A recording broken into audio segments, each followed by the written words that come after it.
All righty, welcome to this CERT CE presentation. It's a special one. We weren't originally planning to do anything in December, but opportunity presented itself and we wanted to take advantage of it. And since we're not getting together for a holiday party, and I'm heartbroken, but I'm doing my best to be festive, then I figure we would at least have a good excuse to get together at least one more time before the end of the year.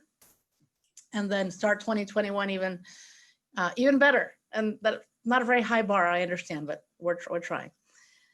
So, I'm sorry, I'll get distracted from time to time when I'm looking for people who want to be let in. But anyway, so I wanted to quickly share my screen here.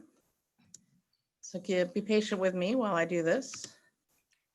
And you should now see something that you are familiar with. Yes, the CERT webpage. So I wanted to encourage you to get on the webpage from time to time, and not just for getting onto Neon, which is here where you normally would log into to your Neon page, but go here from time to time because the tip of the month does change. And this is where you go to your CERT news. Have you visited your CERT news? This is the monthly newsletter that I love to post. And by all means, if you have something that needs to be included in the newsletter, let me know. But let me get to that really quickly here, if it'll open up.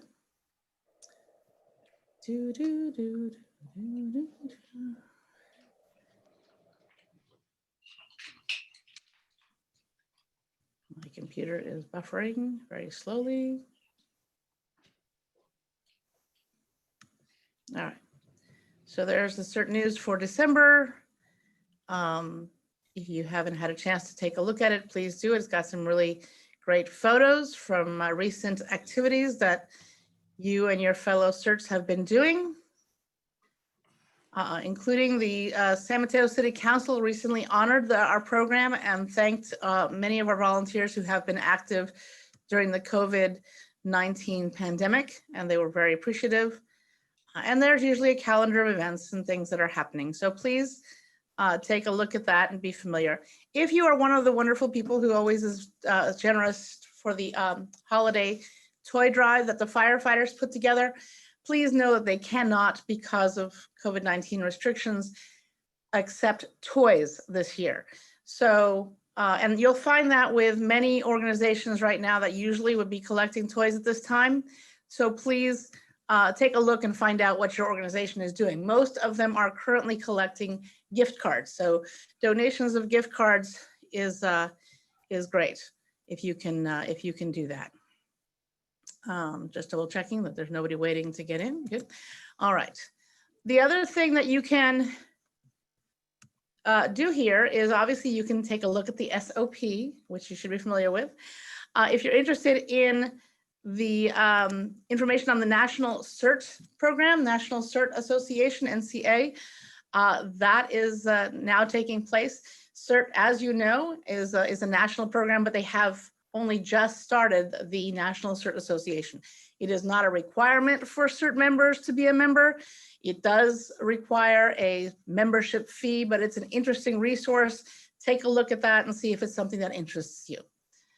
The other thing that is here is the CERT store. How many of you have had a chance to take a look at the CERT store? I know some of you have, and thank you for that. I'm going to see if my bandwidth will be able to handle it. As you know, there is a password to get into the CERT store. And if you have a pen and paper handy, I will show you the password. And I'll put this up again in a moment. It is case sensitive, so make sure you note the upper and lower case. But I'll put that up again in a minute. Anyway, just wanted to give you a quick look in case you haven't had a chance to see it. There are some fun items that are available. And from time to time, we will have a special t-shirt printing. And that they have to do that in a batch. So we will have a 3-week window, and we'll probably do that after the beginning of the year, so that you can plan on that. But if you're looking for something to put on your holiday list and you've been a good boy or girl, you can ask Santa to bring you something from the CERT store. Okay, so I wanted to show you that. And that. Sandra, what's the password? Thank you for asking again. Here is the password. Can you read that? Tell me yes or no. No. Where is it? It's on this. It should be on the camera. I'm gonna make a smaller screen. Okay, hold on. I'll stop sharing. You just put it in the chat box. That's easy enough. I will do that. I will do it that way. I also want. Are you seeing YouTube in front of your face right now? Okay, so if you go to YouTube and you type in San Mateo Consolidated Fire Department, you will get to the San Mateo Consolidated Fire Department YouTube channel. And you will often, and if you do something like type in ham radio after that, it'll get you to the ham radio basics class, the CE class. So if you happen to have missed that one, or if you happen to have missed the urban search and rescue class that we did with Cindy as well, it's also here. I'll type that in.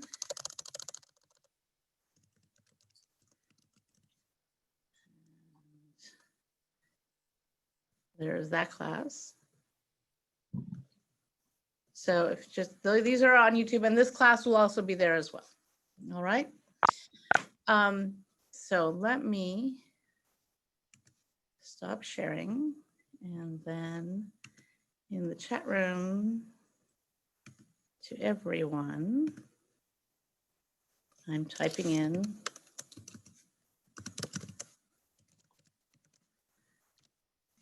that's the password for the CERT store. Oops. Okay. All right, so a couple other quick items. This Saturday, we're going to be reorganizing the shelter trailers. The shelter trailers are owned by the fire department, and we have one in each city. And I have a few CERTs who have already volunteered to help us out, so thank you very much for that. We're in good shape with volunteers for that event this Saturday. In January, I'm hoping to be able to reorganize the CERT trailers, specifically the ones in Foster City, and that's going to be a special job for the folks who've stepped up to be part of our trailer team. So I'll be in contact with you if you're on the trailer team. And if we need additional support, I will let you know that as well. If you're making New Year's resolutions, there's a couple of things to consider. Take a leadership role in CERT. So we are in need of neighborhood leaders in some of our neighborhoods. We are in need of trailer team members. So take a look at the SOP, consider what works for you and what you might want to do, and consider that as a possible New Year's resolution. Also, if you've been wanting to get a ham radio license, there will be a ham radio class that will assist you in preparing for the test. We have a couple of brand new, just licensed amateur radio folks who just completed that class. Randy, you're one of them, right? Congratulations, by the way. And if you don't mind unmuting yourself, how was that class, and what would you suggest to people? I took it through the group out of Los Angeles that offered it. Yep. And it was done so nice, so easy to understand. We went through all the different topics, and instead of just leaving us to learn and figure out on our own what we didn't understand, they had us go through and make a little A, B, C, D cutout. And as we went through the questions, they're all multiple choice. Right. So like we're in a Zoom meeting here, we were able to, as they asked questions, pull up the card as an answer, flashcard style. Yeah. And they could read really quickly who was understanding and who was confused. Then they'd work on the confusion, straighten it out, and we'd move forward. And it was really done well, to the point where we did a little bit of extra studying afterwards, and I got 35 out of 35. So that's how well they were able to teach us. It was really clear, concise, easy, made sense, and it was fun. Awesome. Awesome. Well, that's terrific to hear. So this same group will be offering another class in February, and I will have that information in the January CERT news. So anybody who's got a New Year's resolution to become a licensed amateur radio operator, there you go. That'll do it. Thank you, Randy, for that. If you're planning on doing any personal financial housekeeping in the new year, and I know I always have to do that, there's a credit union that is offering extending their membership. They usually do first responders. They're extending their membership to CERT members. And I'll be sending that information to CERTs who have turned in their signed SOPs, because you have to be an active CERT member. And that's how I can ensure to them that you are an active CERT member, because you have an SOP on file with us. So if you have not had a chance to do so, please take a look at the SOP and look at page 9. That's the one that we need sent in at your quickest convenience. So thank you for that. All right. Is there anybody in the waiting room? No. Okay. And quick looking at the chat. So Wei Chin, you are one of our new CERT members who has joined us with the hybrid CERT. So welcome aboard. It's terrific. I know there are several of you who are doing this. So we've extended the privilege of attending the CE classes to those who've completed the hybrid online portion of CERT. But you don't get your PPE until you have Skills Day, and we cannot provide Skills Day until we are in the yellow tier. So we're a bit far from that right now. We're hoping that that'll be something that we can do again soon, but you'll get your basic CERT bag at that point. Kate, you have made a point that several people have made to me about the cost of shipping from our friends over at the CERT store.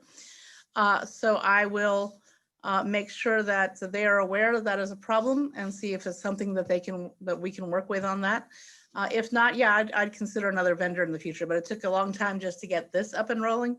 So I'm just very excited that it's up, and we'll fine tune and tweak. But yes, the more people who actually order from them and who say, hey guys, let's work on shipping costs, the more pressure we'll put on them to bring that price more in line to what we're accustomed to, at least out here.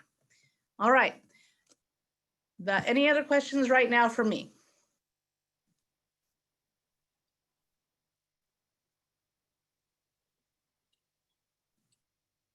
All good? All right.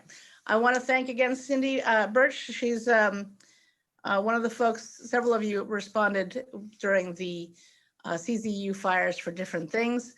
She's put together a little presentation to talk a bit about what that was like, some of the things that she was asked to do, because that's what we do, right? We practice, we train, we study, we get prepared, but then all of a sudden something happens. What might we be asked to do, and how can we be better prepared to respond? And this is a great opportunity to at least take a look at that from a real life perspective. So Cindy, turning it over to you. Thank you again. Great. All right. My screen coming through? It is still loading. Is that good? You are on. Excellent. So like I said, I'm one of your fellow CERT member and had some experiences with the fire that I wanted to share, because I put a lot of what we've learned in CERT to use. So we're going to start talking about how a lot of our training we've done of like Red Cross shelter training, how has it changed since COVID? How people actually react during a wildfire. We talk a lot about disaster psychology, but it was actually interesting seeing it happen in real life. What went well and what didn't, and what we can continue to improve. So for those of you that have seen the CZU fire and wondered what it meant, CZU is the acronym for the San Mateo Santa Cruz unit of CAL FIRE. So very convenient that the fire was in San Mateo and Santa Cruz County, so it stayed within the boundary for this particular unit. And it was named Complex because 2 or more incidents combined into one larger fire. And it was managed by an incident commander under unified command. So we're going to talk about a little about the background of the fire, talking about what happens nowadays during COVID and how you shelter people that have nowhere else to go. Talk about the adventures of what actually happened that night, and then some of the longer term activities I know other people on the call also helped with. I wanted to, full disclosure is I've been trained by several different organizations and volunteer groups, and I was using skills and I was being deployed by different groups. So for Red Cross, I was helping at the temporary evacuation point and also at a shelter. For Peninsula Humane Society's emergency team, I was also helping at some of the temporary evacuation points and the local assistance center. And I was went to help the large animal evacuation group, and that was through the request that came through CERT. And I spent most of my time helping out them with paperwork. So a little bit of background on the fire. Probably most of you remember the Sunday morning that the lightning storm happened. It was very exciting, and it was kind of unusual in the state. It caused so many different fires that the fire resources were stretched very thin. So it wasn't as bad as what will happen after the big earthquake, but it was starting to see like they put orders in and they couldn't get the resources that they needed. So it started that morning, and then 3 lightning fires merged into one down in the Santa Cruz area. And what happened on Tuesday morning, so a couple days later, the fire was 0% contained. It was in a very remote and inaccessible area. And then the wind shift happened. And in 12 hours, 45,000 acres burned, which, as Chief Cox said, was more than is burned in the Santa Cruz, San Mateo counties in 100 years. So quickly, they were worried about the towns that were in the way. So they went from evacuations to mandatory evacuations. They were sending law enforcement, knocking door to door to help evacuate on the San Mateo side. And they're also using the IPAWS alerts, which are the Integrated Public Alert Warning System. These are the wireless emergency alerts, different than SMC alert. This is something that would come through your mobile phone if your phone is on, and it's geo-targeted. So if you're within the 0.1 miles of where they're trying to target, you would likely get the alert. Many of you may have heard this during the curfew warnings that were sent out over the summer. It's very loud and very obnoxious. It's a little bit different than an Amber Alert. So it's something that you can turn off, but you don't have to opt in. Your phone will automatically get it. So for the geography of it, so here's the ocean, Pacific Ocean. This is in San Mateo County, the town of Pescadero. So they were evacuating these neighborhoods. They had this brilliant idea to put the evacuation point down at the Pescadero High School. Everyone on the San Mateo side of the fire had to come down through town here and go through the high school and then go up Highway 1, to go north to Half Moon Bay. And this was a mandatory evacuation. They knew it would go into effect at 5 o'clock, and they needed a temporary evacuation point. So in the old days, we used to do evacuation centers where everyone went inside and hung out together. But in COVID land, we don't want people mingling with each other. And you need volunteers to respond quickly and not be in the affected area. Because as you know in CERT, you don't respond if it's your house that's in the burning area. You need to have people that are around because there's still some traffic, but not in the affected area where you wouldn't be able to pay attention to help others. So temporary evacuations points in the summer had just only been tested in the previous 2 weeks in the Bay Area, although LA had done one previously.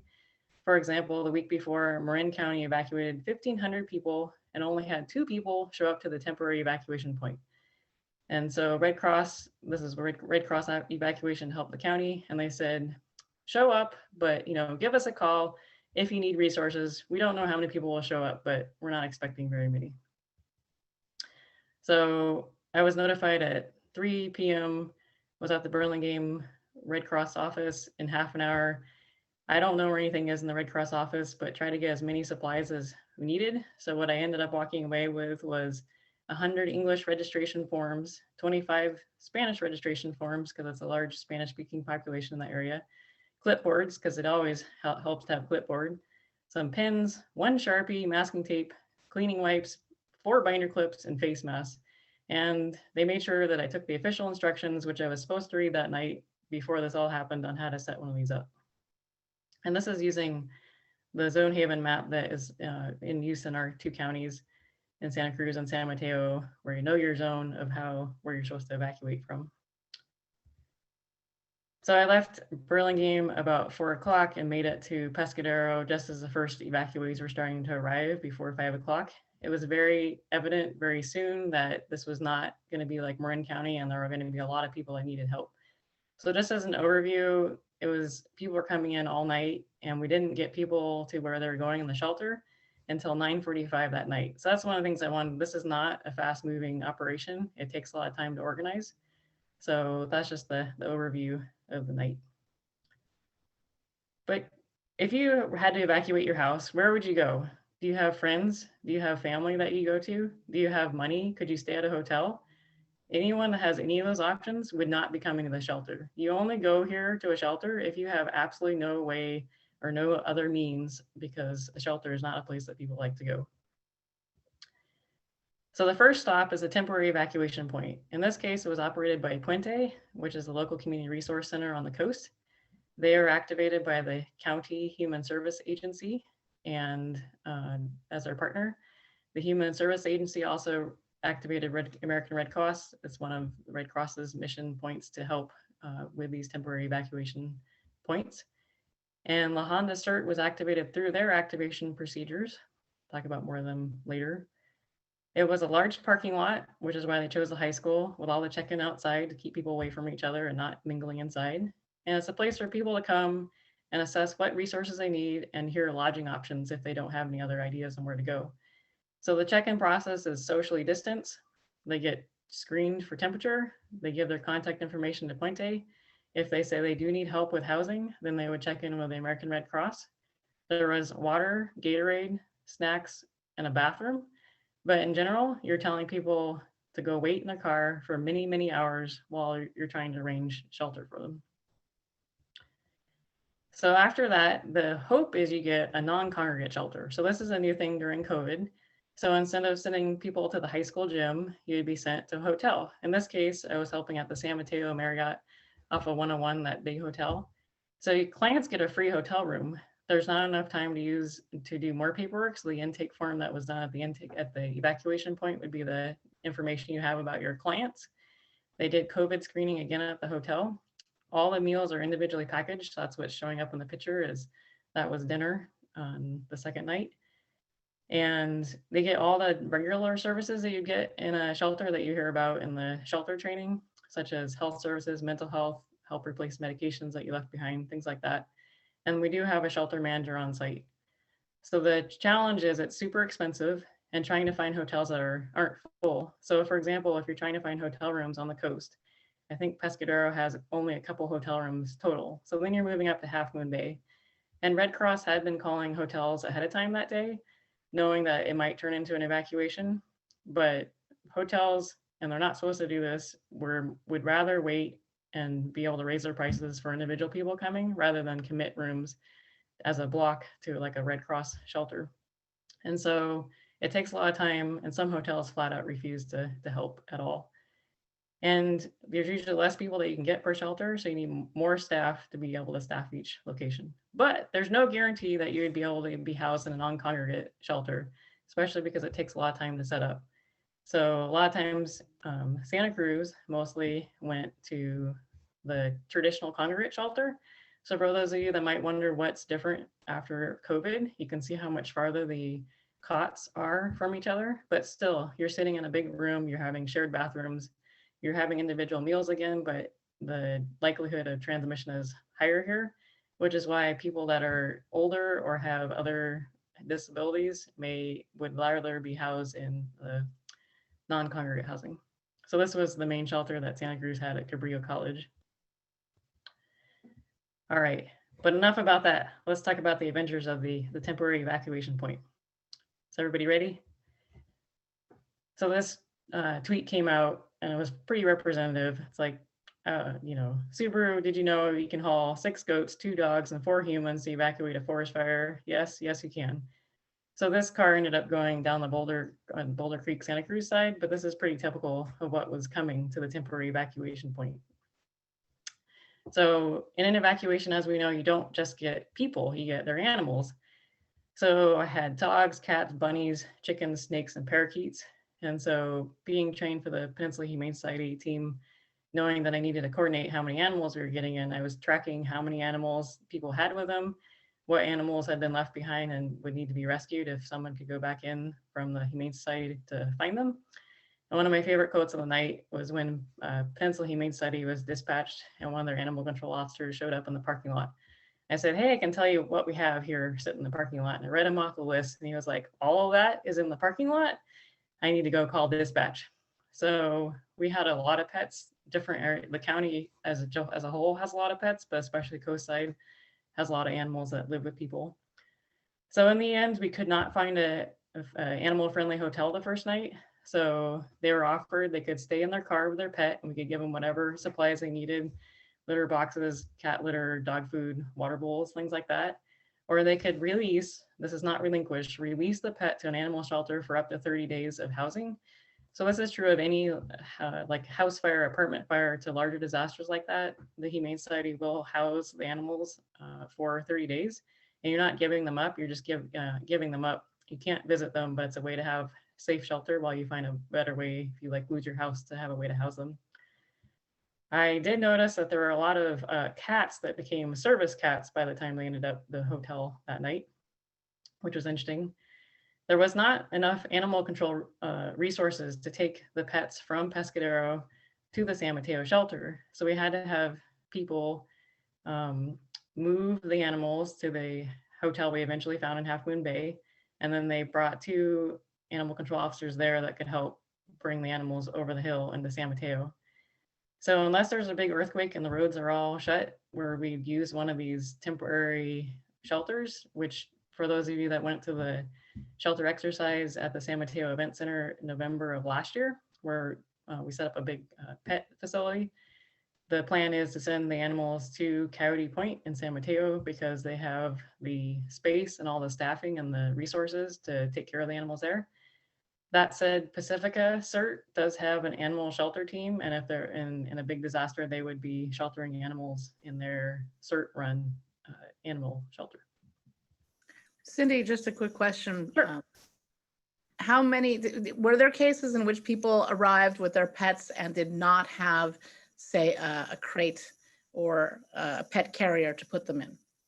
Yes, that was a big problem. I'll tell a story later where literally someone had 20 chickens loose in their car, which you can only imagine what that's like. So that's why the pet class that we just had recently was really good because, and the other thing that cat owners seem to forget was that you need to feed them on the way in, but you need to have your litter box on the way out. Dogs are a little more self-sufficient in that way. You need your poop bags, but most people were literally running out of their house and didn't have a go bag for their pets. So, and if so, that was a problem, is if you were spending the night in your car with your cat, your 20 chickens that are loose in the car, you're not getting much sleep that night. Does that answer your question? Absolutely. I imagine that was the case. I just needed to hear for sure. Yes, it was not a good thing. But even worse than that, you had all these small animals showing up, but then you start getting trailerfuls of livestock showing up to the temporary evacuation point. And we are not set up to take large animals. But for those of you that don't know, we have a very good large animal evacuation group in the county. And they had also evacuated, and they were smarter and put their staging area in town where they actually had cell service. So on the first day, you can see all the animals they pulled out. That's a picture of a Scottish Highland cow, which was very photogenic and had the long fuzzy hair that everyone likes so much. And the livestock was handled separately from the people shelter. So in the end, they were very impressive. Just large animals alone, they had 1,546. They had 4,500 plus trailer miles and 5,400 volunteer hours. And for those of you that may have listened to the campfire talk I did 2 years ago, where animals are lost, this group did not misplace or lose a single animal, which is just very impressive. This was their first major activation in the 25 years that they've been around. So very impressive group. So I talk about communications. If you remember, Red Cross said, we are not going to be booking hotel rooms until you call us and tell us that you need hotel rooms, because they're not going to spend the money if they don't have to. So the Pescadero High School is in a cell phone dead spot. So asked everyone that I got there, it didn't matter what service provider you had, everyone had different ones and no one was able to get out. Luckily, one of the high school staff members said the high school had Wi-Fi. And so if you had Wi-Fi calling on your phone, you could use that to get out. Unfortunately, as a whole bunch of people figured out what the high school Wi-Fi password was, it soon became overloaded and there was no way to get out. So thankfully, the sheriff's communication unit, that's their picture of one of their vans there in the picture, was there. And being a ham radio operator, they're and knowing them from previous trainings, the people were kind enough, knowing that I was a ham radio operator with my license, that I could go in there and where you can use a ham radio operator on the other side to make a phone call for you. So we was calling someone who happened to also be part of the amateur radio emergency services group in Scaries, South County Aries, for our ham radio group for our area, and asked them to make the phone call to Red Cross to tell them that we need hotels to start being booked. Otherwise, we would have been stuck there with no way to communicate. So when we talk about having ham radio, even in San Mateo County, which is so close to Silicon Valley, there are still many places in the county where ham radio is still really important. And this was a theme for the rest of the week. The coast really needs ham radio, and they're backing up almost all cell phone communications with a ham radio operator throughout all the different places that they had people posted. So highly recommend getting it if you don't have it. And one of the other interesting problems is you've told everyone to go wait in the cars. How do you tell everyone what the new information is? Like when you have the hotels booked and you can start sending people on their way.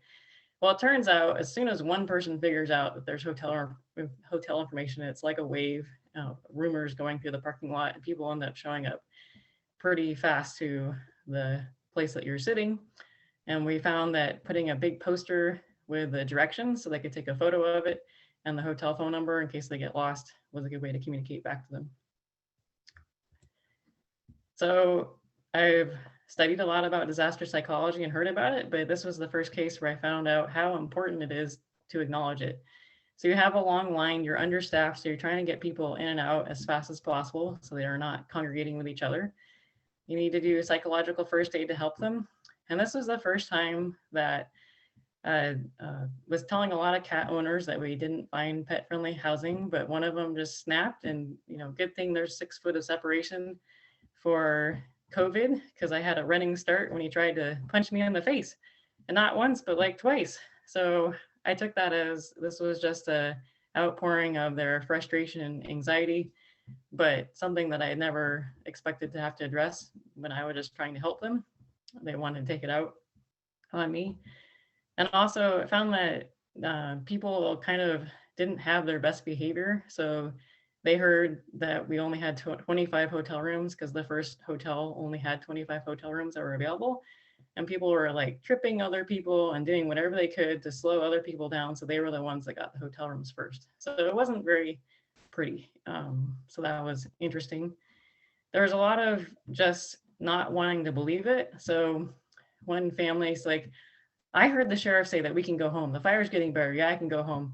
So I suggested they go outside of the breeze we were in and go look up the hill, which this was the fire at the time. I told them to go look at the conditions and tell me if they were still what they wanted to do. And they came immediately back and said, yeah, I think I need that hotel room. And another interesting thing is there was an adult man who was missing his elderly mom who lived separately from them.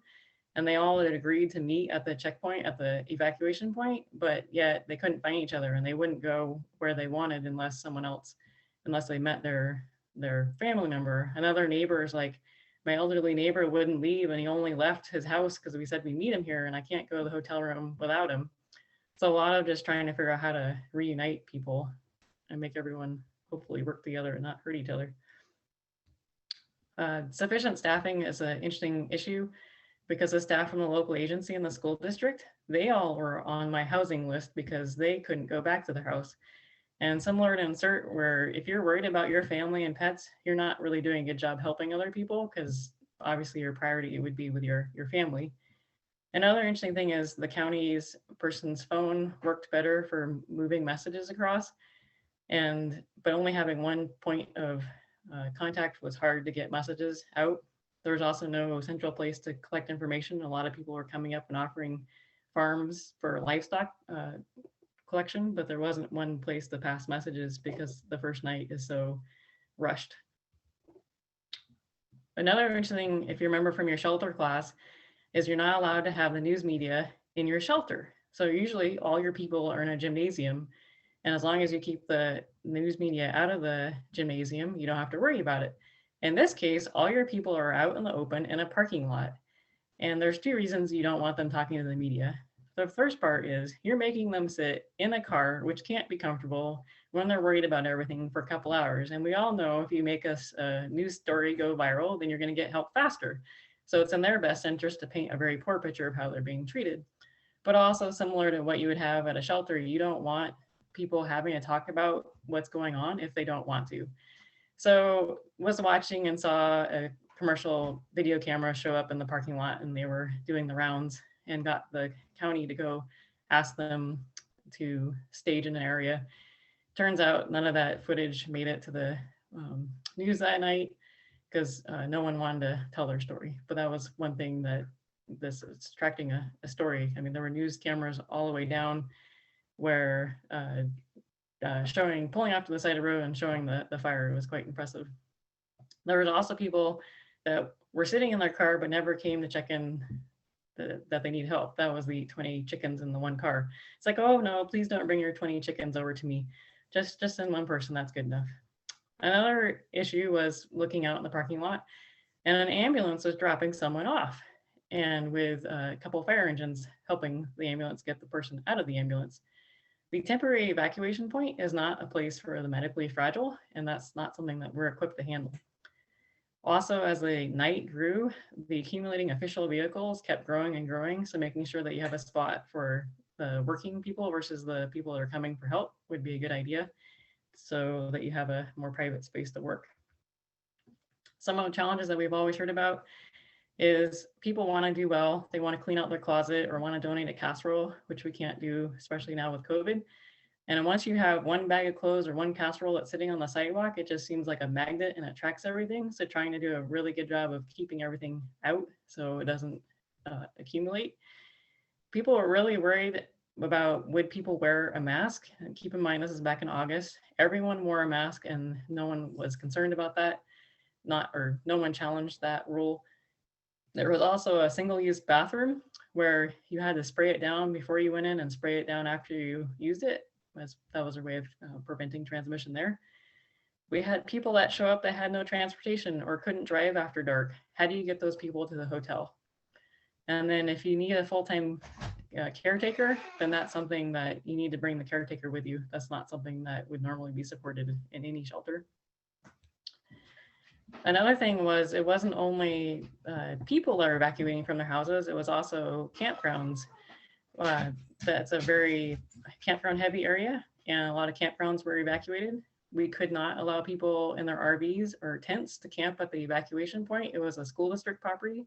They were not set up to be a shelter. There was no bathroom, for example, even if they were self-contained. We had no place to send the campers. We had a lot of tourists that were not familiar with the area. They wanted to wait it out because they thought that they would get their $35 a night camping reservation for the next night. They didn't want to lose it, so they wanted to hang around and see if they could get back into their campsite. Some younger kids decided that they were going to go camp along Highway 1. No, they didn't need a hotel room. And about 3 hours later, about 9 o'clock, they showed back up and said that law enforcement was kicking them out of Highway 1 because they were keeping Highway 1 at the shoulders and everything open for all the emergency vehicles that were going back and forth. We always talk about needing to have it friendly for people with special needs. We chose this high school, which did not have a curb cut for mobility. So had to go out to the parking lot to help people that couldn't get up over the curb to where we were standing to check people in.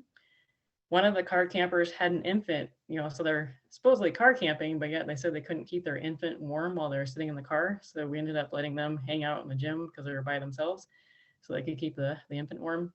And there was a surprising number of people in the population that were pregnant and did not want to go to a hotel. And were just absolutely breaking down in the parking lot because they did not and could not go to the hotel, but they weren't physically able to sleep in their car. So another big thing is data privacy. So Red Cross doesn't share data, but yet the sheriff was asking to see who had evacuated because they didn't know how effective their evacuations were being and wanted to see if some of the bigger neighborhoods had started showing up yet. But the good news is Puente was collecting everyone's information, even those that didn't need help, and they were more able to share data than we could from a shelter point of view. But then people were repeating their information multiple times, both to Puente and Red Cross. And also you want to store the forms in a secure location. You can't just leave it on a table. People are very nosy. So in this case, it was on this clipboard that was always carried by someone to make sure that it didn't fall into the wrong hands. And also, as you're aggregating data, when you're sending people to a non-congregate shelter, you need to know how many hotel rooms you need. So that's what you can see is it's drawing a number, how many people to a hotel room, and are they like just one person? So a king bedroom would work, or is it like parents and kids, and therefore you need the twin beds? Because a lot of times you're getting short on the number of hotel rooms are available. And if you can utilize both king and twin rooms, then that gives you more opportunities on where you can send people. And the benefits of the local agency, so Puente means bridge in Spanish, is they were very efficient at translating language, which was very appreciated. They also are very familiar with the people. They know the people, and they were a friendly face, which was reassuring to them during this times of high stress for people. They also knew that the gas station provided the best burritos around in Pescadero. Maybe some of you already know that. So they provided the dinner for that night, which also, I didn't know that burritos could make people so happy, but that was a happy point for the people that were there. And they stayed all night waiting for people to show up. And so for those of you that don't know about the core service agencies, there's 8 of them in the county. So Samaritan House is the one that works in the area of our fire department. So some of the news stories that are coming out is like, we've been here 50 years and we've never had to do it. This is the biggest one in over 100 years. And Trudy Hurst on the bottom quote, she was our first client that showed up. And she said she didn't even notice until she went to the store and saw the smoke. So it's the same thing, trying to get people to prepare with go bags and go kits so you can just get out when you have to. And in the picture, you can see some of the command vehicles that started showing up as the night grew on. So that's the first night. And so we have some other people on the call tonight that were in the upper left photo. So San Mateo CERT was staffing the temporary evacuation point at the San Mateo Convention Center. And so the reasoning was when the fire started threatening more on the wood side, they didn't want people having to drive all the way down to Half Moon Bay where the other evacuation point was. And also they moved the evacuation point to Half Moon Day the next day after we were there because the fire, they decided Pescadero was too close and evacuated it. So even though it says temporary, they may be longer term. So the one in Half Moon Bay and the one in San Mateo Convention Center was staffed longer. And it may have been boring, but I was actually working that night for the Peninsula Humane Society or as a volunteer. And I was very thankful that CERT was there. CERT helped fix some printer problems. They helped tape down electrical cords. They helped give emotional support to people that were coming. And my favorite story was I was representing the Peninsula Humane Society, who'd only given me that box of cat food on the bottom, and I was allowed to give 1 can out per client, and that's all I had. And someone had gotten kicked out of their hotel room because they were sharing it with someone and their cat had peed in the carrier. They had no litter box. So one of our CERT members who's in that photo went home at midnight, got some of his own personal cat litter and a temporary cat box, came back and helped this person have a way that if they could get another hotel room, they wouldn't get kicked out. So I thought that was very nice of CERT. So the large animal group was also staging because they were pulling animals out for many days during the evacuations. And so I got assigned through CERT, the notification that a lot of you got from Sandra. And I was embedded at the evacuation point to try to help them with paperwork. It was very fast paced in the parking lot, and they decided that it would be better served if I moved to the Half Moon Bay Feed and Fuel. I spent a lot of time and effort putting together the forms. We practiced using the 214s in CERT on activity logs, which a lot of groups don't, and that was super important. And also tracking all the mileage and things like that, because that's, as we learn in CERT, if it doesn't happen if you don't write it down. And so that was what was needed in order for the county to go back and get reimbursement for it, and also just to make sure that everything was working well. So thank goodness for CERT training you on how to keep good records. So this is the Half Moon Bay temporary evacuation point. They had a lot more of the services there. That's a picture of Bensly Main Study's new vans that are replacing the trucks that you've seen around the county. And my Subaru Outback may not haul that many livestock, but for the Humane Society, people donate food during disasters because they don't store it.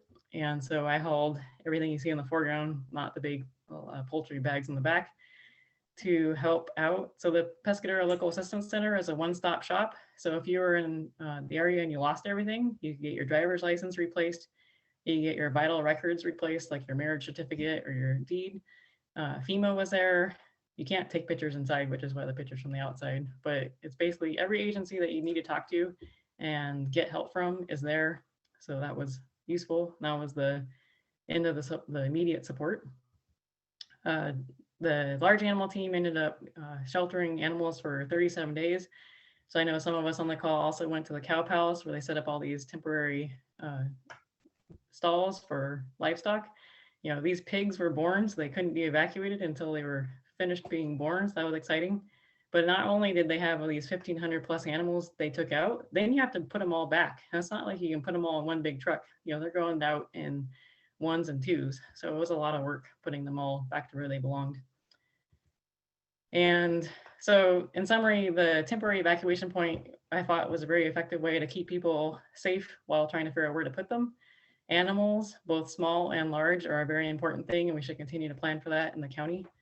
I think it's very useful for all volunteer groups to train together and attend presentations like this so you know that each other exist, because there's a lot of really well-trained resources in the county that we can work better together. Ham radio capabilities talked about, super important. I think we could have done better as a county in terms of spontaneous volunteer management and donations management. I think a lot of us wanted to help, but it was very disorganized on how and where you could help.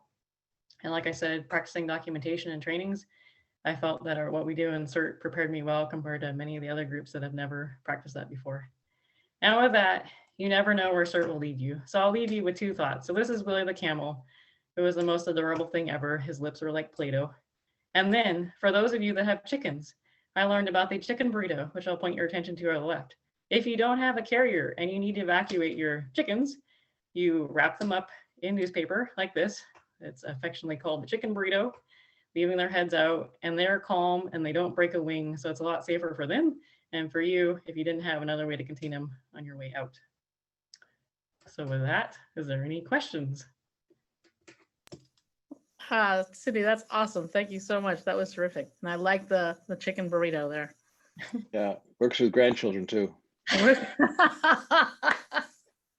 Excellent point. Excellent point. So comments are a fantastic presentation. I did have a quick question on, you had noticed or you had observed that an ambulance was dropping off medically fragile people at the temporary evacuation point. So that was a good example, obviously, of a breakdown in communication. No one had told the ambulance company not to drop people off there. Yep. So what do we always say? That the number one thing that happens and falls apart in any disaster is going to be communications.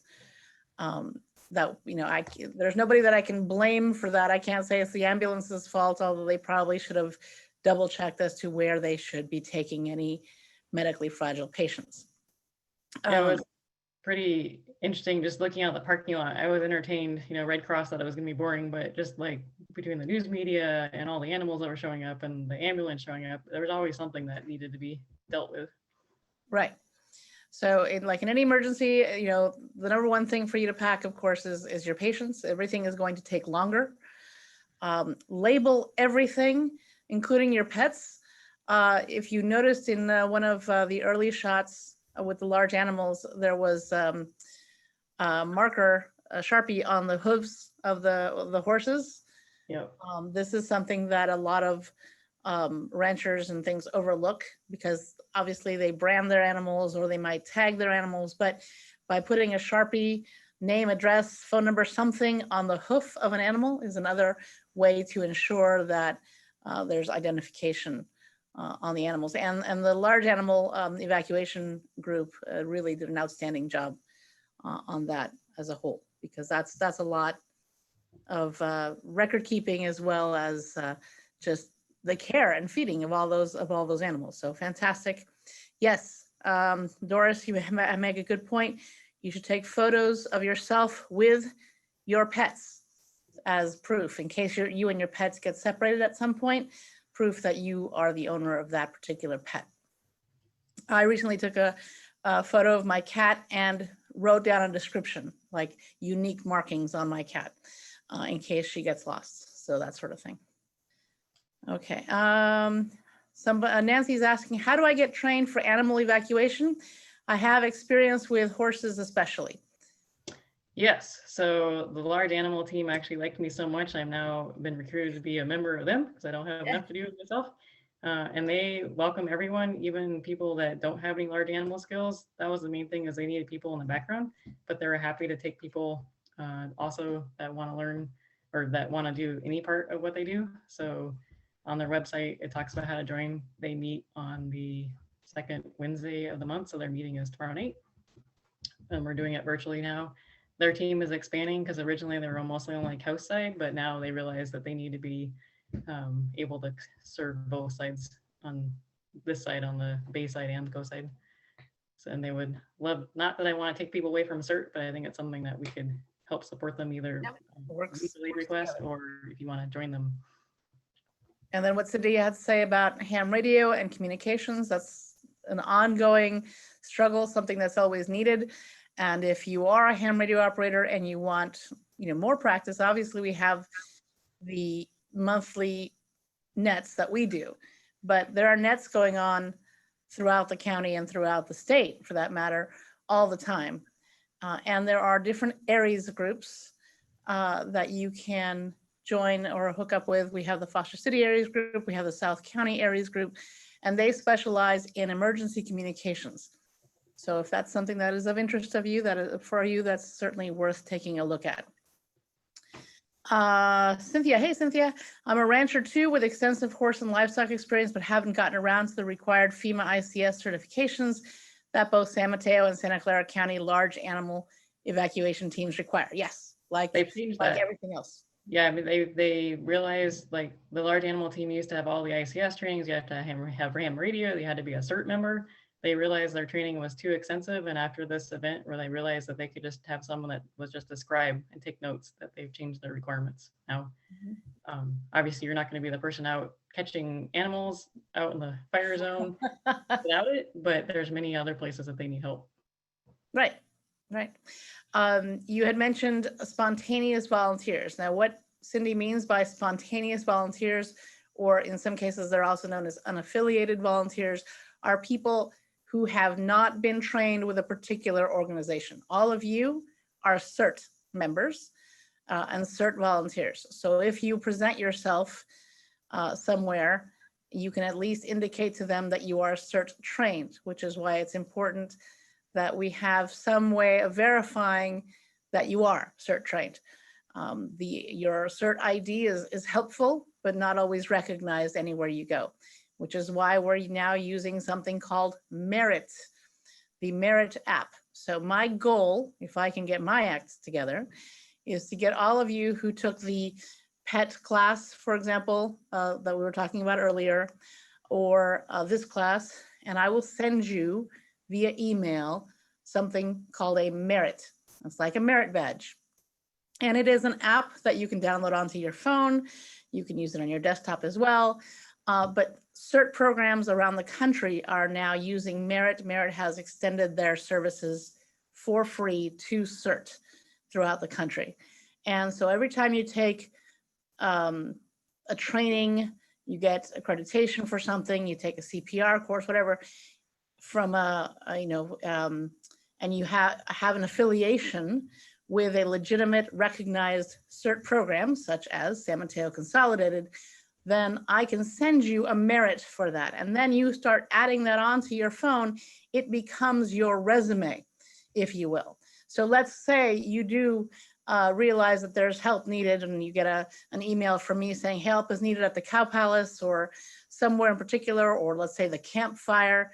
They don't know who you are when you arrive, but at least now you have a proven, legitimate, set of merits that you have collected, and they can see, oh, you're a ham radio operator, you're American Red Cross shelter trained, you have, XYZ experience, so they can at least point you in the right direction and maybe put your skills to the best use possible.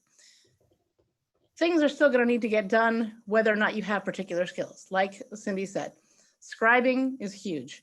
If you have neat handwriting, oh my God, we need you. Passing out water at a distribution point.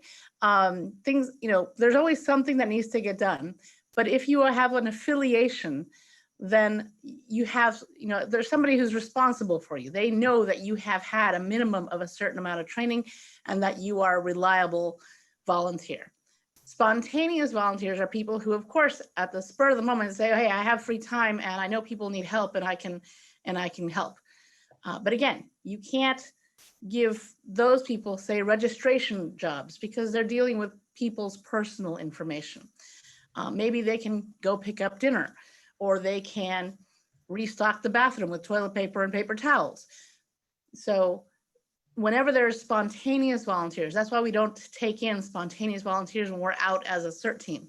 We send them to the command post or to a volunteer assistance resource center where they get vetted and they get signed up and then they get registered and eventually processed so they can volunteer. But we can't just take anybody off the street because we don't know who they are, we don't know what training they have, and who they actually are. So that's the reasoning behind having an affiliation, like whether you're trained with Red Cross or CERT or the large animal evacuation group. And that is your entree into being able to help out in situations like that. Any other questions for Cindy? All right, so I told you about merit. Cindy also mentioned something called Zone Haven. How many of you have heard of Zone Haven?